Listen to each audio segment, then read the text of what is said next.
The Indian Air Force chief has gone on the record to say that the Indian Air Force managed to knock down 6 Pakistan Air Force aircraft, including 1 possible airborne early warning and control aircraft, as well as an unspecified number of F-16 fighters possibly on the ground, in addition to another large aircraft, possibly an electronic intelligence aircraft. It's the first time that the Indian military has gone on record and put numbers to its kills in the Pakistan Air Force. Joining me live now is Tom Cooper, easily the most well-known and most well-regarded aerial warfare analyst and historian. Tom, always good to have you. Thank you very much for your time here on NDTV. What did you make, your opening thoughts, Tom, on the Indian Air Force chief's claim that 6 Pakistan Air Force aircraft, including 5 fighters and 1 possible early warning aircraft, were knocked out, one of them at least by an S-400 missile?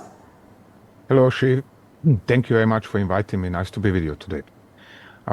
Opening words. Well, for me, as following this in detail, there was not that much of surprise.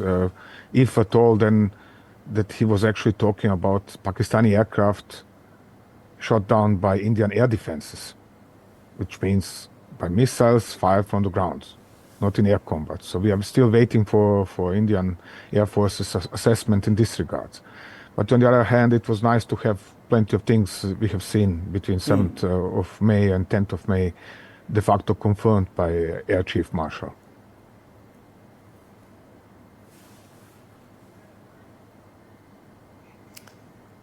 He also spoke, Tom, about a very, very long-range interception by an S-400 system. He talked about how this was a possible early warning aircraft and that it was an S-400 that killed it at a range of about 300 kilometers.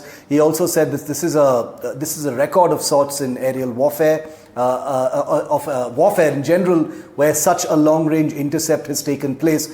What did you think of that? Tell us your thoughts about such a long-range intercept that the Indian Air Force chief spoke about. Yes, well, from what I know, the Indian Air Force was tracking the activity of Pakistani Air Force Sub 2000 AWACS for all the time, actually already before the fighting began in this form.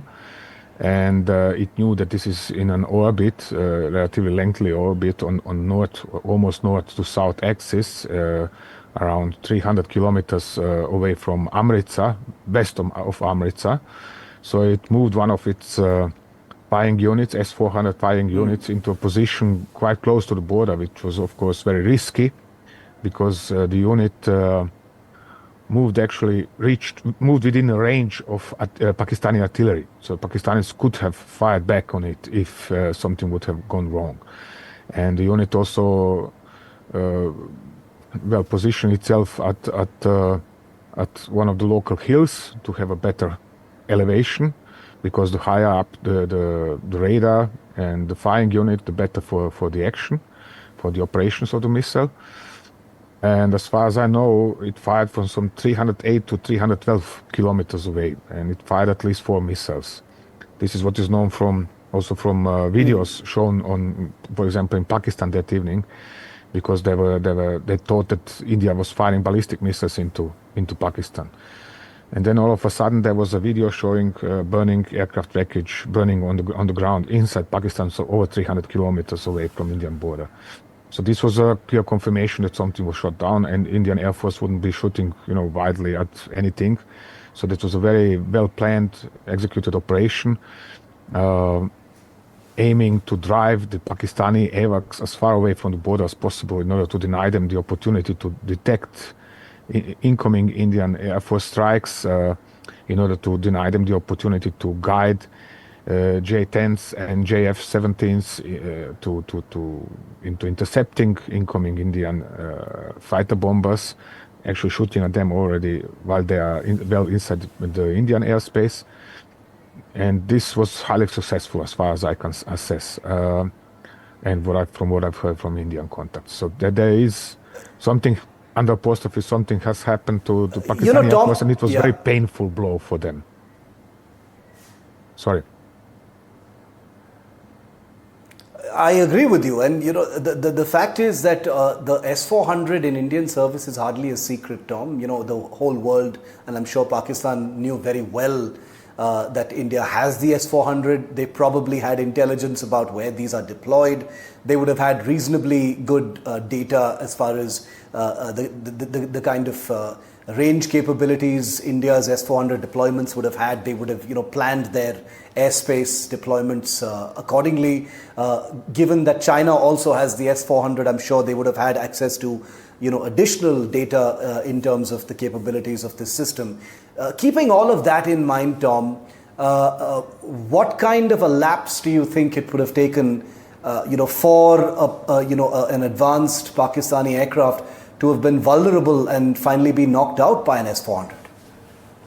Well, primary question is whether the Indian Air Force unit in question was deploying its S-400 in a classic mode, which means obtain the radar picture, obtain the radar echo of the target, and then fire this radar echo and let the missile guide itself in the last something like 100 kilometers of its trajectory, because the missile, this is a very big missile. It's almost as big as a Jaguar fighter bomber.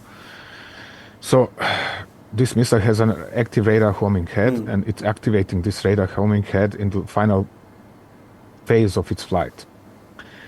So this is the one option. The other option is that they have, I don't know exactly whether there is such a variant, but theoretically such an option exists, which means that one is setting up the missile to strike on radar signals from the aircraft in question, or any kind of other electronic emissions, for example, jamming, disturbing signals, or signals which are meant to disturb the work of Indian Air Force Forces radars. So one of these three options is there, and the Indian Air Force has deployed perhaps, this missile is big enough to enable all the three of these options. It has seeker heads to enable the installation of all the three types of seeker heads. So it is possible that it was, unleashed on all-out style, and whatever happens, the missile was ready or capable of targeting such an aircraft over such a distance. And it scored, not whether it was one or, I said, there were at least 4 missiles were seen, and the Pakistanis were reporting ballistic missiles. One of these 4 has detonated closely enough to the target, or even scored a direct hit, slamming the aircraft into the ground, down to the ground. So this is the point.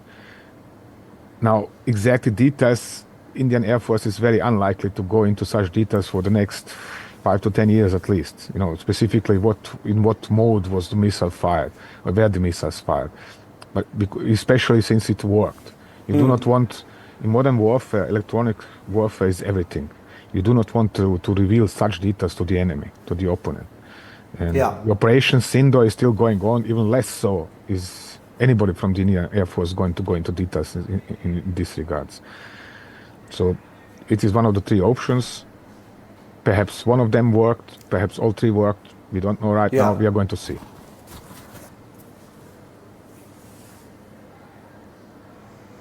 Tom, an aircraft like the Saab 2000 ARIA airborne early warning and control aircraft, these are force multiplier aircraft. Pakistan only has a handful of them. There is reason to believe that at least one of them was knocked out by an S-400, as you've said as well. As an aerial warfare specialist, the public would also like to understand and know from you what it must have been like, in the cockpit of some of those Pakistani aircraft, having an S-400 come out at you. Would there have been knowledge that these missiles were coming at them? Would there have been, incoming warnings? Would there have been evasive, maneuvers? Can you paint us a picture of that? You have to imagine the following situation. Radars installed on aircraft can pick up ballistic missiles, so missiles which are fired almost straight into the sky already since 1980s at least. This is no big secret. So the question is then, what happens next? Can one act against this? Does one recognize this as a ballistic missile, which means surface-to-surface missile, or is it a surface-to-air missile? This is probably the biggest issue in that case. or was the biggest issue in the case. The Pakistanis have almost certainly detected the missiles flying in their direction. And the question was then, how did they recognize them? Did they recognize them as a threat or not? One way or the other, Saab 2000 is a high-flying aircraft, but also slow aircraft. It's a turboprop. It cannot accelerate to some kind of speeds, and it cannot also maneuver particularly hard to avoid the missile. And even if such missiles can pull, 10, 20 Gs without any kind of a problem. No human can survive such pulling so many Gs. So it is impossible to avoid. The only theoretical possibility would have been to rapidly descend and deploy chaff in order to disturb the work of the missile seeker head. But again, it's a big missile. It has a big seeker head, which means it has a long range, and it has lots of energy capacity in it installed, which means its emissions are very powerful. They can burn through the enemy's jamming of radar signals. And this is what most likely happened. And if it cannot burn through with its own radar emissions through the enemy jamming, it can switch to the seeker head, seeking the most powerful source of electronic emissions and going after this source. In that case, it's the targeted aircraft again, which is emitting most of energy, electromagnetic energy, and the missile is heading after it. It's just almost like we know sniffing the emissions from the enemy jammer or radar or whatever it was. So avoiding such a missile for such an aircraft is extremely complex. Which means for the crew it must have been very terrifying, because they knew the missiles were in flight. One shouldn't forget, S-400 fired over such a distance are also traveling along ballistic trajectories, which means it's fired almost vertically and goes, ballistically towards the target. At some point in time, they must have recognized that they are targeted, at least when the missile activated its own active radar seeker, and from that moment onwards it was terrifying for the Pakistani crew, because they knew they are directly targeted by a very powerful weapon, and there is very little they can do in order to evade. So this is for the crew of this Saab 2000. And for the rest of Pakistani Air Force, essentially they knew that S-400 is a threat. They knew that several other weapons in the Indian Air Force's arsenal a threat of similar capability. In some cases, they've tried to brave them, to continue their operations. In other cases, they have aborted their missions because of this threat. And the longer the war went on, the more they were aborting. The more serious attempt to continue operating despite such a threat were taking place on 9th of May. And sadly, it is very little is known really about what was going on 9th of May. What is known is that on 8th of May, they have lost one or two aircraft, probably F-16s, probably to S-400s, or more likely to short-ranged weapons in Pathankot sector. At least one was shot down, probably two. And I think there was even a video showing possible capture of one of the pilots. We don't know, because Indian authorities wouldn't tell more. Point is, they knew that they're targeted by extremely dangerous weapon. They're facing an extremely capable opponent. And the longer this went on, the more threatening this became, because the less control over what is going on the Pakistani Air Force used to have, and the more control on the Indian side. And so the more they were operating through 8th and 9th of May, the more they knew that they do not know enough. What are they doing? What are they facing? Where are the positions of Indian Air Force air defenses? Where are the positions of Indian interceptors? From what side, from what direction could it happen that they are going to be targeted? So the situation became ever well, I'm searching for the word, ever more critical for Pakistani Air Force. And this is what contributed to the decision in Islamabad to sue for a ceasefire early on 10th of May. Very interesting, and you've described, how intense things must have been between the 8th and the 9th. That things, were brought forward towards a ceasefire on the 10th of May. Tom, you mentioned the F-16. The Indian Air Force chief, in his speech, also mentioned the F-16, once or twice. It's the only fighter type he actually identified. We do know that Pakistan, operates. A handful of different fighter types, not just the F-16. There's the J-10, there's the JF-17, a couple of Mirage types as well. Yes. Do you have a view or an assessment from everything you've seen, acknowledging that there's a great deal of fog, of what the Pakistan Air Force may have lost? The Indian Air Force chief said that, at least a few F-16s were knocked out both in the air and on the ground. Well, from what I know, this is really sketchy, because I know about specific engagements which are pointing in direction of Pakistani Air Force kind of specializing its units and deploying them only for specific purposes. So F-16s, you have squadrons which are specialized in air-to-air, and you have squadrons, or at least parts of squadrons, which are specialized for air-to-ground operations. And in the case of JF-17s, they are mostly actually specialized in ground attack, and J-10s mostly for air-to-air. So, it depends on what situation, on which specific engagement are we talking about. I said I think it was on 8th of May. Sorry if I don't recall all the details precisely, because I'm currently going through all of this and reviewing it, but it's going to take some time because I'm all the time receiving new details. So point is this, in the Pathankot sector, there was a combined strike, probably including F-16s, probably escorted by J-10s. I all the time have to say probably, because this is not so that as if you have models on a fashion show in Paris, but all these operations were undertaken from very long ranges, from ranges of at least 40-50 kilometers, and through 8th of May. Alone, the fact that Pakistanis stopped trying to close to less than 40 kilometers from the Indian border is speaking its clear language. It says something has happened to them at that point, because they couldn't get closer to the border without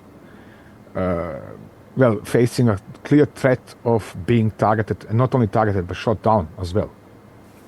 That's why I'm quite convinced that one or two F-16s have been shot down opposite on the Pakistani side, opposite to Pathankot, for example. Then there were I don't know why the Pakistanis always so obsessed with Amritsar in particular. They have targeted it in 65, in 1973, now again. So there were also operations against this area, and they were really trying hard to deploying lots of electronic countermeasures and trying hard to get close enough to release their weaponry.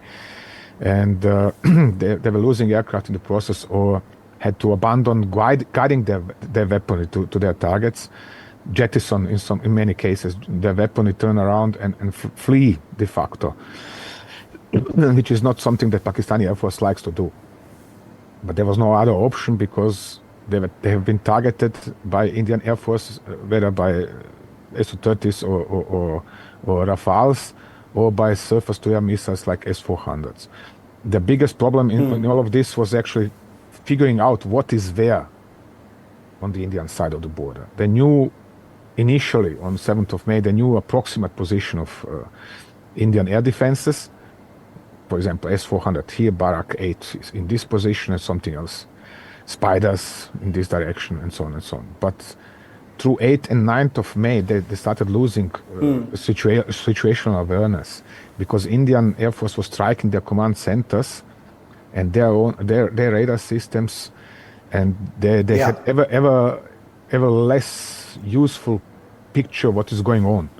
So they had major problem just with figuring out, if they approach, for example, Amritsar, what can they expect, from what range, in what direction, and so on.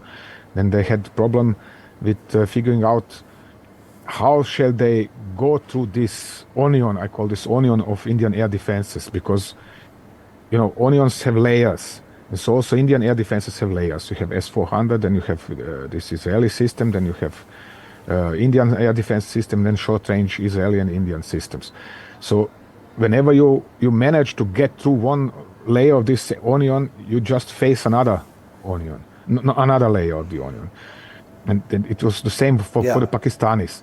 On the contrary, their own system began falling apart because they were hit so hard and so precisely that they were losing crucial people, and there were situations where their pilots would lose contact with ground control, for example, probably because the ground control center was hit by Indian Air Force. So what are you going to do now? Okay, you have your radar, you have your situational awareness on basis of onboard systems, but you don't have the big picture. You don't know what has hit the command and control center, and if such an object has been hit, boo.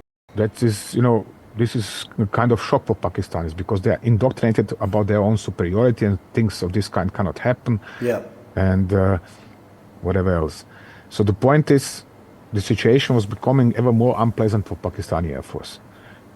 And also for top commanders of Pakistani armed services in general, because they have been targeted. Their headquarters have been targeted as well.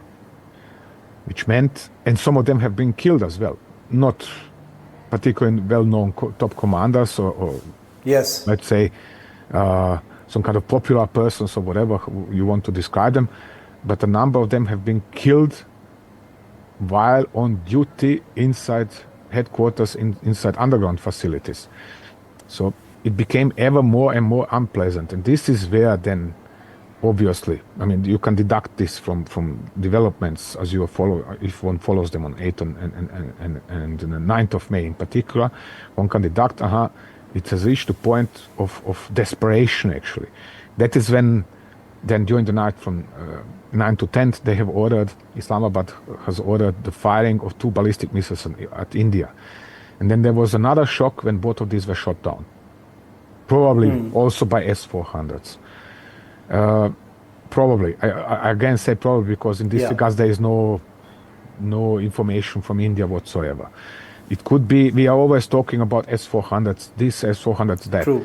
But we shouldn't forget that Indian armed forces, both Air Force and the Army, have very powerful, as it turned out, very powerful, well-integrated air defense systems, capable of shooting down also ballistic missiles, not only short-range artillery rockets, flying along ballistic trajectory, but also heavier ballistic missiles which are flying very high, exiting the Earth atmosphere and then re-entering. So this is very powerful weaponry, well integrated into very powerful systems. And this came as a shock for Pakistanis. Nothing they have deployed against India has worked. They could fire whatever they had in their arsenal, and they could only see that it gets shot down. Very little of their weaponry was getting through the Indian air defense systems. Less than 10%. So at that point, you're becoming desperate. You are getting hit all the time. Put yourself into their shoes. It's easy to conclude, We are getting hit all the time, Imagine two boxers. One is getting hit, smacked into his face, into his body, whatever, all the time, and it hurts. He has ever more pains.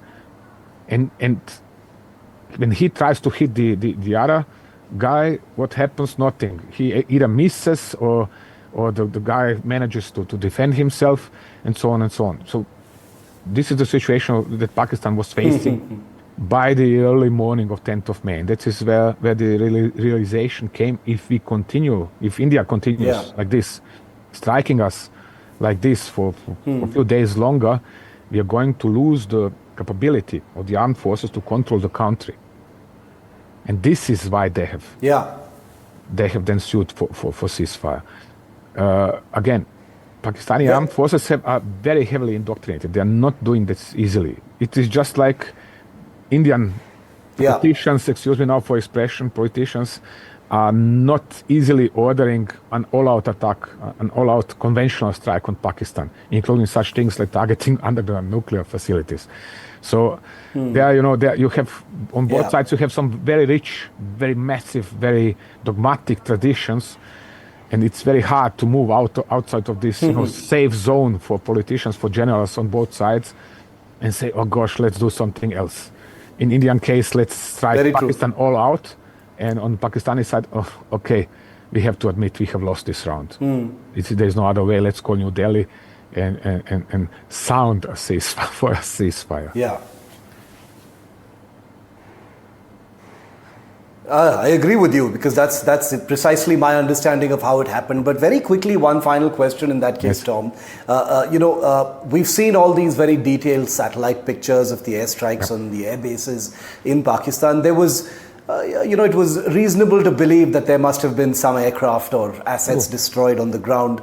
The air chief referred to some of that yesterday as well, and he mentioned some specifics. Are we anywhere clearer to knowing what was destroyed on the ground, not in terms of hangars, but in terms of assets, aircraft, that kind of thing? A lot. Because thinking that on such a base like, what was that, Bolari, for example, where an entire hangar was smashed, and there is just a relatively small hole on the roof, and then you can see just one F-16 inside or something like that, and thinking this was just one F-16 inside that hangar, that is very conservative, let's say this way. Because it's a big base and it's a squadron of 20 aircraft, or at least 16 aircraft. So you don't put just one or two aircraft into such a hangar. It's a desert, high temperature, sand, and so on. All of this is influencing very negatively the maintainability of the aircraft in question. So you put the aircraft into the hangar in order to protect them from elements. And when such a hangar then gets hit, then this hurts badly. We have had another situation where, I forgot now whether it was Polari or somewhere else, but also a hangar was hit and with Saab 2000 inside, and at least 4 officers, and who knows how many other ranks have been killed in that strike. So there were heavy losses for the Pakistani Air Force. Again, Islamabad wouldn't have sounded for ceasefire without a good reason, and this good reason is heavy losses and deniability of capability of the armed forces to remain in control of the country. Because when that happens, Pakistan starts falling apart. And this is what, as far as I'm informed from Islamabad, this is the crucial threat for them. This was the crucial threat in that moment, early on 10th of May. So they have calculated that if they go on like this, they cannot deploy the nuclear weaponry is a bluff. India called this bluff and hit them very heavily. The Air Force couldn't strike back on India, so nothing was working in these regards. And at some point in time, when they lose too many of command and control centers, when they lose too many of aircraft, then the overall capacity is still there, but capability is decreasing significantly. And then what? One shouldn't forget this that Pakistan. Pakistan is, surviving thanks to its armed forces. It is a country which is, okay, you are not going to see this in public, Very true. Controlled by the armed forces, but it is actually armed forces which have their own country, so to say, that own the country as such. They have all the politicians, they have... No, it's incredible. The economy and so on, Sorry. What you're saying, Tom, is very much what our understanding is of how things actually played out and how things actually reached that point where a ceasefire was necessary. But it's always good to hear it from someone like you who understands the granular details of how the application of these weapons, the tactics deployed by the Indian Air Force and the Indian military actually brought about that situation after, what the Indian Air Force chief described as 80 to 90 hours of combat. So it's really incredible. Like you rightly said, Operation Sindoor is still very much on. I don't think there will be another flare-up soon, but who knows? This was a very, very hectic, kinetic operation, and our forces are still on alert. I'm sure the forces in Pakistan are still on alert. They're decoding what the Indian Air Force chief has said. But I thank you very much, Tom.